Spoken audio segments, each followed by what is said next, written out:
พินตัวนี้เนาะเราจิกเข้าไปเนาะเขาจิกเข้าไปนะเขาจะทำแนะนำตัวนี้บทที่หนึ่งเนาะสวัสดีเนาะวันนี้เราเป็นวันเสาร์เนาะที่ข้าพเจ้าได้มีเวลาสร้างวิธีการพินเนาะวิธีการพินแต้มพินคอมพิวเตอร์เนาะคลิปนี้เราข้าพเจ้าจะมาแนะนำวิธีการพินภาษาลาวเนาะให้มันไหวเนาะเจ้าที่คนที่เขาจะพินมันซาเกินเนาะเพราะว่าเขาจะยังไม่มีโปรแกรมเราพินให้มันเลยเนาะเราจะแนะนำวิธีการพินเนาะวิธีการพินที่เขาจะแนะนำได้100%เนาะถ้าเกิดนั้นมันทดสอบแล้วก็มันพินเนาะสำหรับพินที่ไวที่สุดเนาะภาษาเหล่านี้มันจะพินอย่างหนึ่งนะเขาต้องมีโปรแกรมที่เราจะต้องนำมาใช้จะรู้นะว่าเขาจะพิมพ์ยังไงนะนี้เราข้าพเจ้าจะมาแนะนำตัวโปรแกรม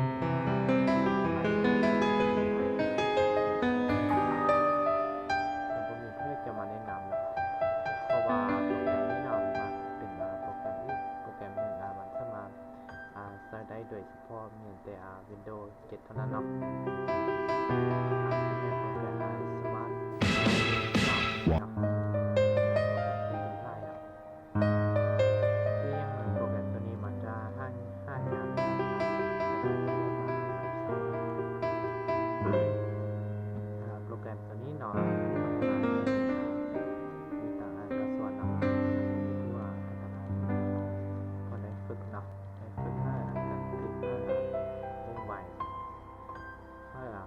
พิมพ์ไปนะครับชื่อได้ง่ายที่สุดในการพิมพ์ภาษาลาวนี่เนาะวิธีนี้นะเราต้องมาเปิดตัวโปรแกรมนี้เนาะลิงก์ดาวน์โหลดโปรแกรมนี้เนาะจะเอาไว้ใต้คลิปวิดีโอตัวนี้เนาะ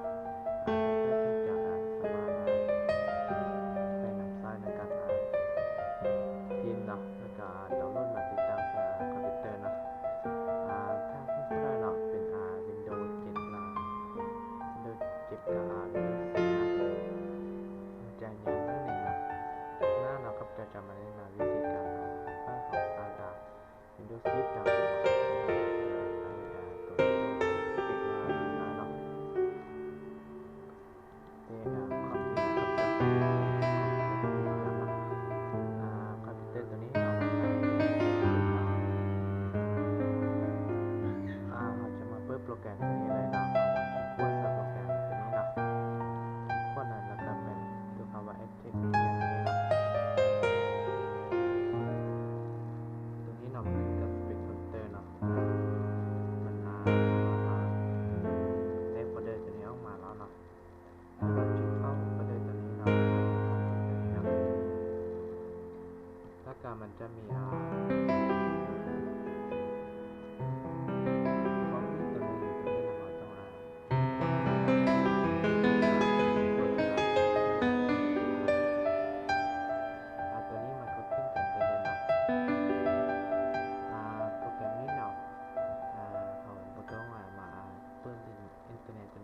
ต้องปิดนะ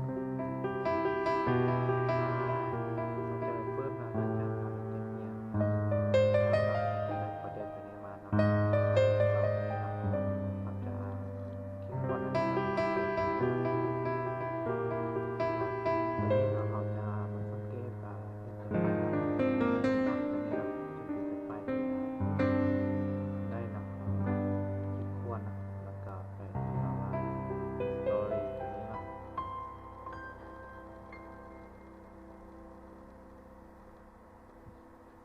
โปรแกรมตัวนี้เนาะมันสามารถซัพพอร์ตWindows 7 ตัวนั้นเนาะมันจึงสามารถติดตั้งได้นะหลังจากเราขั้นตอนนี้เนาะเรามากดคำว่าเด็กตัวนี้เนาะโปรแกรมตัวนี้เนาะมันสามารถติดตั้งได้ที่คำว่าช่อง C นะโปรแกรมไฟล์นะช่องบิ๊กตัวนี้เนาะจะมาแนะนำตัวนี้เนาะถ้าเป็นความเพื่อนเนาะตัวนี้เป็น 4 บิตเพราะว่าเป็น6 บิตเนาะถ้าว่าตัว8 เสร็จเป็น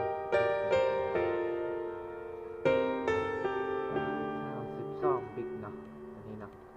ตัวนี้เราจะอ่านซ้ำไปตัวนี้เราเขียนได้ไปคนเดียวเนาะตัวนี้เนาะตัวนี้ก็จะใส่กับอะไรตัวนี้เราจะใส่ที่เดียวจากนั้นมากดตัว next ตัวนี้เนาะแล้วก็มากดตัว next ตัวนี้เขาต้องรอนะเขาต้องรอจนกว่ามันจะเล่นเนาะ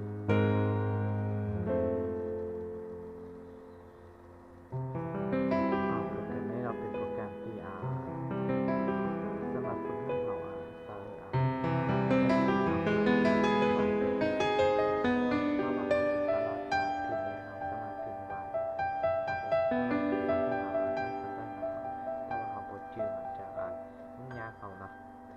ฝึกการโปรแกรมที่เขาพิมพ์มาในการทักษะในการพิมพ์และพิมพ์สามารถพิมพ์ไว้นะ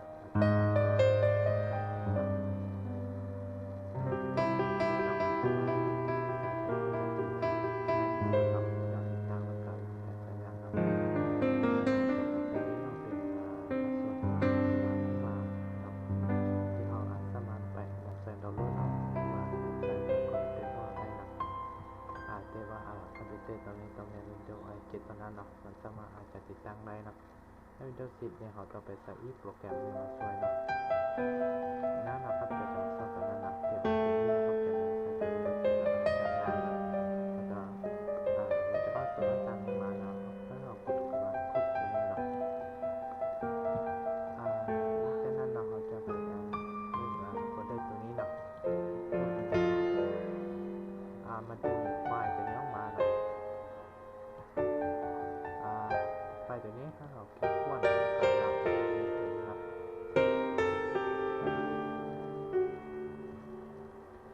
แล้วจากนั้นเราจะเล่นต่อไปนะตัวนี้แล้วแล้วจากนั้นเราลงเลยนะ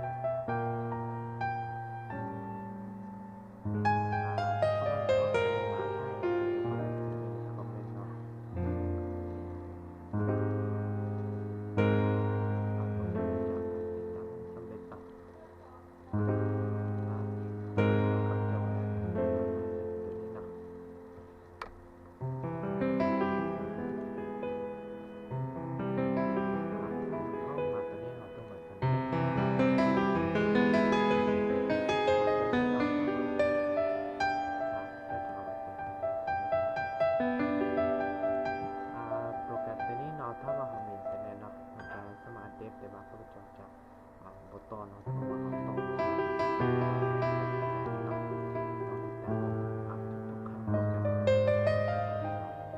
โปรแกรมเป็นตัวโปรแกรมนี้เนาะเป็น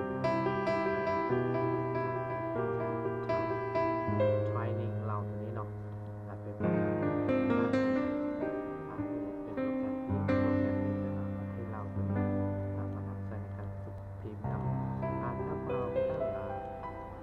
มันพิมพ์ตัวนี้ไล่นะอย่าลืมเนาะก่อนที่จะไปเปิดโปรแกรมมาสร้างงานเราต้องไปติดตามช่องYouTube ของข้าพเจ้าก่อนเนาะแล้วจากนั้นเราสร้างงานโปรแกรมยังไงเนาะออกไปที่ออกเพิ่มเนาะแล้วก็ไปที่ออกเพิ่มตัวนี้นะ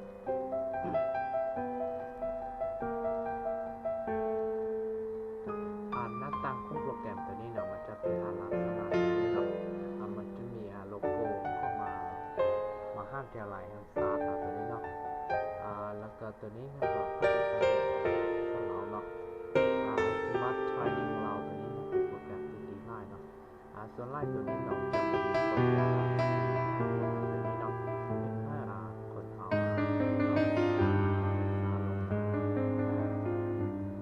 นักศึกษาทุกคนนะสมัยนั้นก็จะเป็นวิธีการ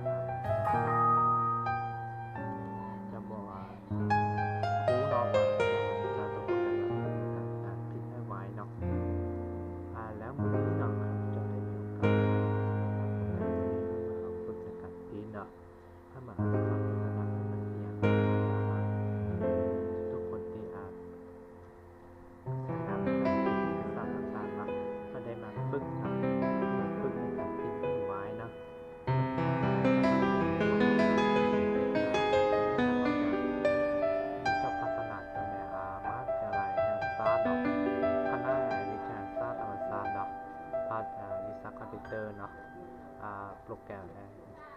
ขียนติดสลับแบบนี้เนาะ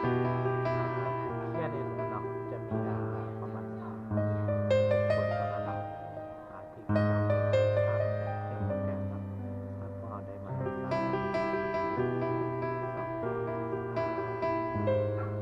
ตัวโปรแกรมนี้เนาะรายการตัวนี้เนาะมันจะมีว่าแนะนำเนาะแล้วก็ฝึกพินเนาะ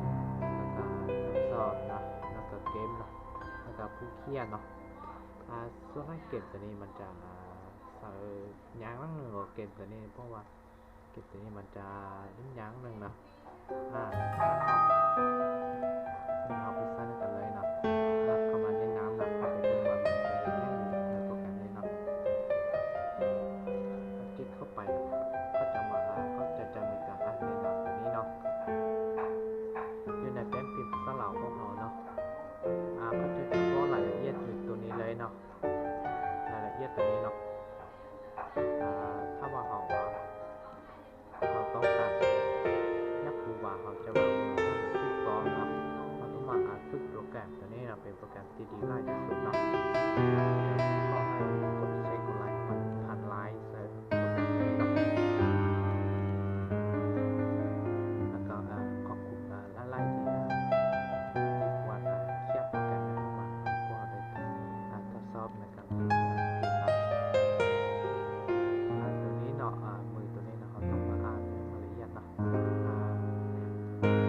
วางมือซ้ายเนาะมือซ้ายปูนโตเนาะตัวนี้เนาะตัวมันเนี่ยตัวนั้นก็จะใส่รายละเอียดตัวนี้เนาะศึกษาบนนี้นะตัวนี้เนาะ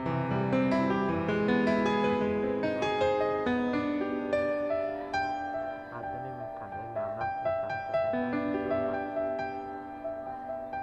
ถ้าเราจะกลับเนี่ยเราจะเข้ามากลับไปหน้าทางอินเตอร์จิตตัวนี้เข้าไปนะยิงตัวนี้เนาะจิ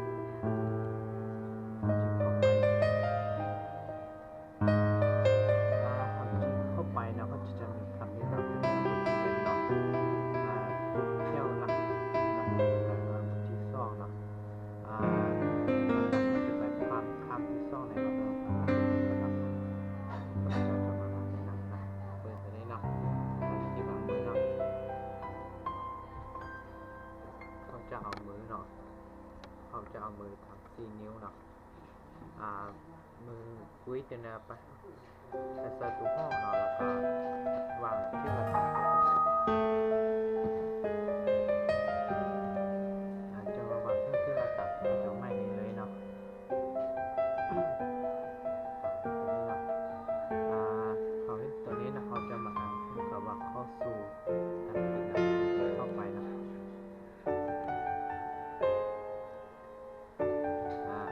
ที่เข้าไปมันจะมีลักษณะแบบนี้เนาะ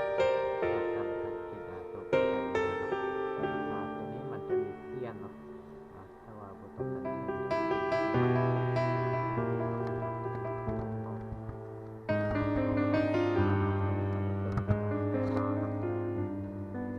ถ้าว่าต้องการเสี้ยนติ๊กตัวนี้เนาะขอเนาะกดติ๊กรอเนาะฝึกตัวนี้ตลอดเลยเนาะ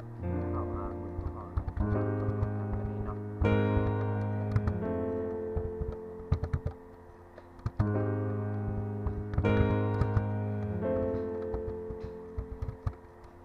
ถ้าว่าเรากดผิดเนาะถ้าว่าเรากดผิดมันจะมาเดือนนี้มันบอกว่าเรากดผิดเนาะ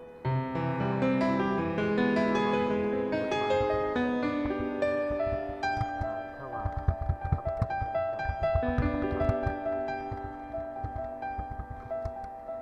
ับตัวนี้นะครับจะมาฝึกในตลอดเลยให้ท่านนะครับจะได้พัฒนาในนี้เนาะ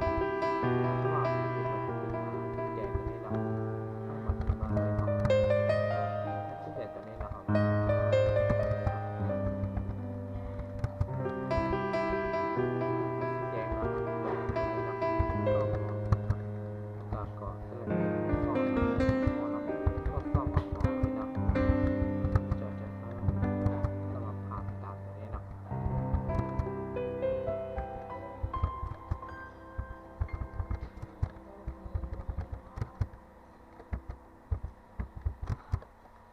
ตัวโปรแกรมตัวนี้ถ้าว่าเอาตั้งเราไว้แล้วมันจะค้างเราเพราะว่าโปรแกรม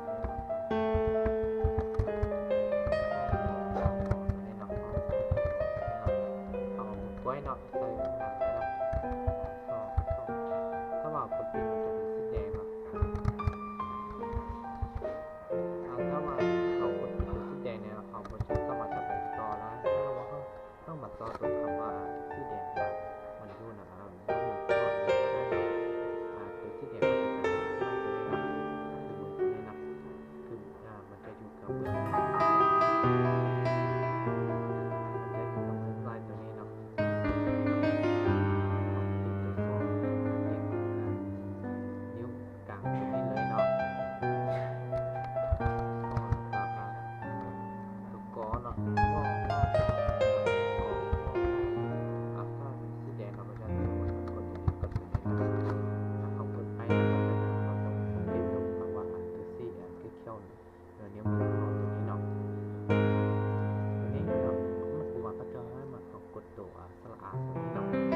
แล้วเขาจะมาสังเกตตัวที่ยังเหนือกดไปนี่เนาะต่อ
มันจะเข้ามาจะไปต่อเลยนะกดเ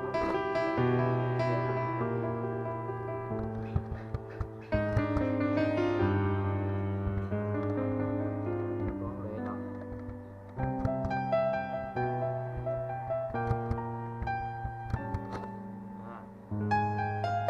ถ้าว่าจะไปต่อแล้วกดตัวนี้นะเข้าไปนะมันจะเป็นลักษณะแบบนี้ตัวนี้แม่ก็วางให้มันก็จะแสดงตัวนี้เนาะแล้วก็ให้ตัวนี้ซ่อนตัวนี้เนาะมันจะเป็นตัวนี้เนาะถ้าบอกคนที่เนาะต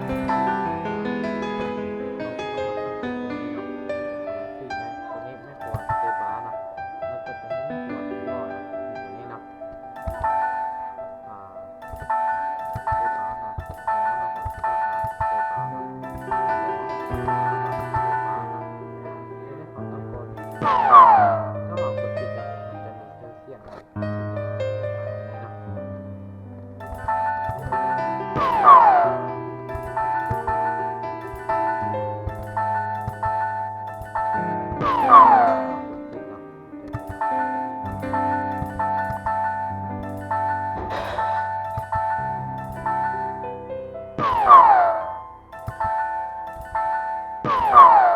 ถ้าเราจะเป็นลักษณะเป็นนี้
เขาจะไปคำว่าทดสอบตัวนี้เนาะ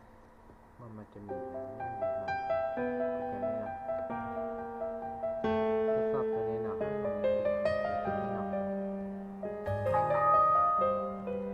อันนี้เราก็จะจับอันดับพินเนาะคนเหยาข้างบนเนาะ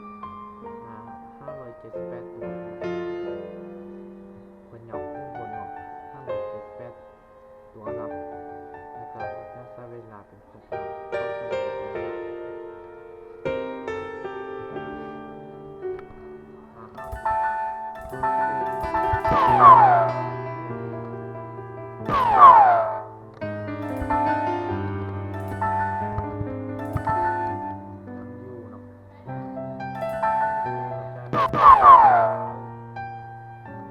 จะด้วยดีนะเนาะโปรแกรมตัวนี้เนาะเป็นโปรแกรมที่จะถ้าว่าเอาปิดตัว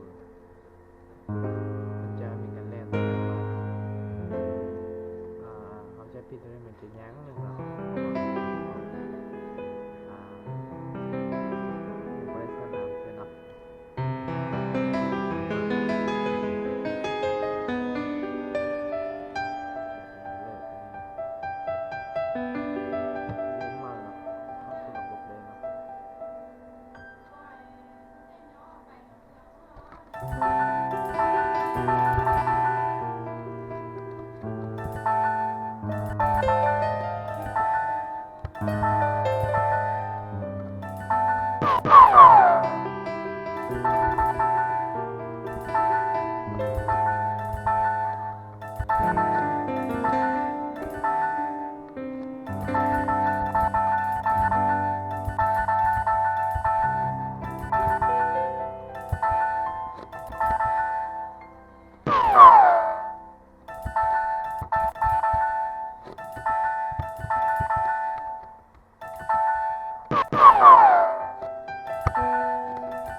ตัวนี้เนาะมันจะสมาธิ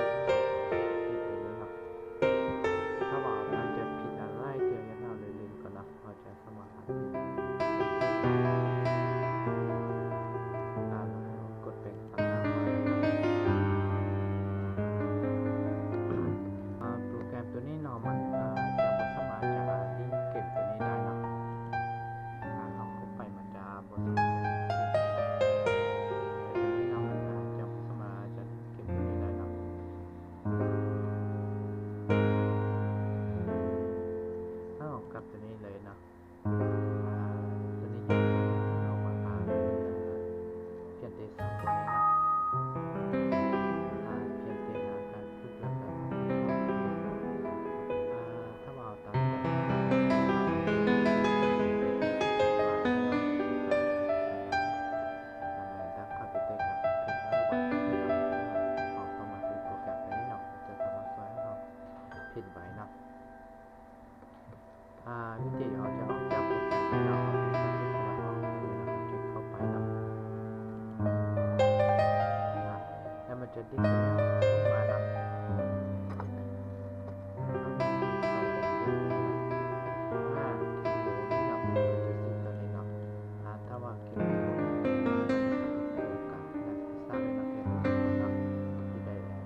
เนาะกับเราจะมาแนะนำวิธีการอ่านและการพิมพ์ภาษาอังกฤษเนาะ